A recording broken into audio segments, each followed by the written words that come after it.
Raul Reyes. I teach algebra and geometry. They can think of. Soy la Menegeri, teacher assistant, bilingual teacher assistant. I'm Jean Malinowski and I teach English to newcomers. And I'm Laurel Good and I do bilingual assistance for the kids, English language support. Very cool. So you had some questions that you wanted to address to the students, or how do you want to proceed? You want to sit down? Sure. Please. So in government, Lori, have you gone to like Congress and Senate and all that kind of stuff? The House? Well, only three of our students are seniors that will have studied U.S. government, right? Yes. Oh, take Cartolita, they're right here. Yeah. Don't be intimidated by me. I have two kids who make fun of me all the time. Who went to school at Highlands and Pine Hollow. Oh, yeah. Which are part of the school. So, you two seniors. Three seniors. You know what you're going to do next year? You're going to go to BBC. You're going to go to a four-year school. You know. BBC. Right. And what do you want to study? Business and jurisdiction. Any thoughts? For engineering. That's good. How do you, Carla? I don't know yet. That's okay. I still don't know what I want to do. And you guys are sophomores, juniors, or sophomores? Yeah, And they're all sophomores, right? Are you juniors, are you? Sophomore. They're in my sophomore class, but we all teach out. We always teach out at grade level to support our English learners. Can you say something about your academy? yeah. About your the program that you're in? Very helpful. Very helpful for everybody.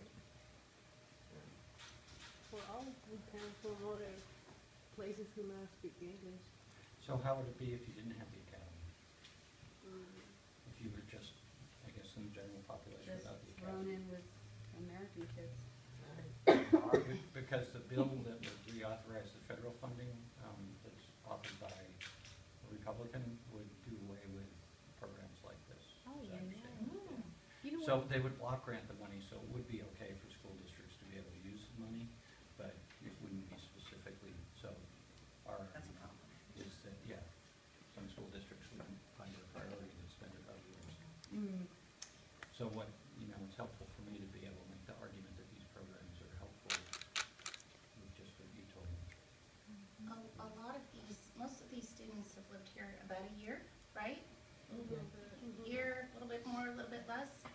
And I think the most telling way would be to shadow some of our students who have lived here for about a year and then go to one of our neighboring high schools who are wonderful, they're all wonderful, but who don't have a World Academy, and see what those same students who have lived here for about a year, what their day looks like. It would, I know you don't have that much time, but that would say it all, I really, having worked with, yesterday I was in a bank in Concord and ran into a student that I taught 17 years ago at Clayton Valley High School.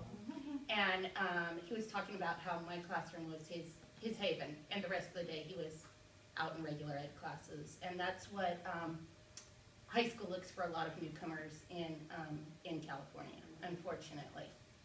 So does the district have other academies like this, World Academies, or is this it? There's a World Academy at a middle school at Oak Grove, right? Yes. So middle school students all go to Oak Grove, and if you're a high school student, you come here. So we have students that would have gone to Northgate or to Concord or to College Park, but they're here instead, even though we're not their actual home school, right? And we have really most wonderful teachers in this program, really great teachers. So, and I think that they would say that if they knew it. So why do you do it? Why? Yeah. It's fun. Great fun. Yeah, it is. Yeah, working with people from many different countries. That everybody's different. Everybody's got a different experience. It's something new every day. And it's also really inspiring to see the courage of these students who come here, at a pretty advanced age, really, sometimes on their own, or to be with distant relatives, facing huge, emotional and personal challenges, really. Many of them working full-time. It's quite inspiring to see them and work with them. They're kind of, we always feel like they're kind of our heroes. Our kids are our heroes. We look up to them. And then cry. Yeah, me too. Well, and some of Is us, that like, kind of a, is that kind of like- a program? No, it's cry good, it's cry bad, it's cry good. It's cry like, good. Yeah. people like Raul and I have the same students year after year, and it's hard when you know, like, this group of seniors, I was like, okay, after this group of seniors, then I'm gonna move on. But now I've got my juniors, and, you know, and I'm looking at them going, okay, next year for sure after that, I'm gonna move on. And now, all of a sudden, my sophomores have kind of gelled, they've worked, I'm like, okay, 3 years, that's it, I'm out of here. You don't introduce me to any of the freshmen, because you do, you get attached to the kids when you're, I mean, my seniors, today somebody actually, I was getting ready to give an economic explanation, my sheltered economics class of something, and they knew already how I was gonna relate that back. They knew me that well. I'm like, oh, that's just sad.